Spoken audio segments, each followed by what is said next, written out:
যেদিন আমরা আল্লাহর কাছে ফিরে যাব, সেই দিন যদি আল্লাহ জিজ্ঞেস করে, বান্দা তোকে আমি 50-60 বছর একটা বিষা দিছিলাম, বান্দা বলবে আল্লাহ দিছিলা। তোর খাওয়ার দরকার আমি দিছি নাই, আল্লাহ দিছো। তোর সম্মান দরকার আমি দিই নাই, আল্লাহ দিছো। তোর যা দরকার সব আমি দিছি তো, আল্লাহ দিছো। এবার আল্লাহ যদি জিজ্ঞেস করে, ওই দুনিয়ার থেকে আসার সময় আমি আল্লাহর জন্য কি আনছো? একটা জিনিস তো আমার জন্য আনছোস নিশ্চয়, একটা জিনিস আমাকে দে। সেদিন আল্লাহকে কোন জিনিসটা দিবেন? নিজেকে প্রশ্ন করে দেখেন, দেখেন আপনার ব্রেনে বলছে কিচ্ছু নাই।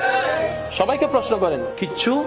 আল্লাহকে যে দিতে পারবো, আল্লাহ আমি এটা আনছি। আমরা সাহস করে নামাজটা দিতে চাচ্ছি, ওই শুক্রবারের 2 রাকাত ওইটা আর কি দিতে চাচ্ছি, আবার মনে মনে লজ্জা, আগে কোনো সুন্নত নাই, পরে কোনো সুন্নত নাই, এটা আবার কেমনে দিই। এবার অনেকে ওয়াক্তিয়া নামাজ দিতে চাচ্ছে, আবার মনে মনে ভয় হচ্ছে, এই নামাজ না সেই নামাজ যেই নামাজের মধ্যে বাজারের হিসাব করেছিলাম, এই নামাজ না সেই নামাজ যেই নামাজের মধ্যে কত কিছু চিন্তা করছিলাম, এই নামাজটা তো আল্লাহকে দেওয়ার মতো কোয়ালিটি নাই। এবার অনেকে বলে যে তাহলে রমজানের রোজাগুলা দিই। এবার রোজা যখন দেওয়া শুরু করলাম, ফজরের নামাজ কজা,